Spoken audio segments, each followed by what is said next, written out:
Tension and turmoil in Old Harbour Base in Catherine after cops kill 4.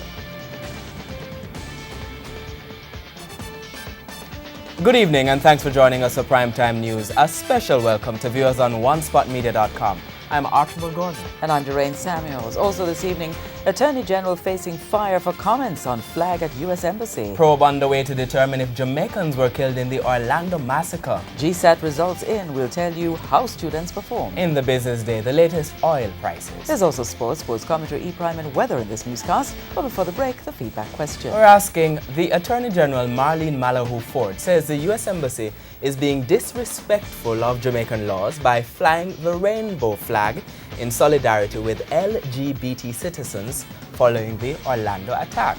Do you agree? Share comments online, facebook.com/Television Jamaica and tweet us at Television Jam.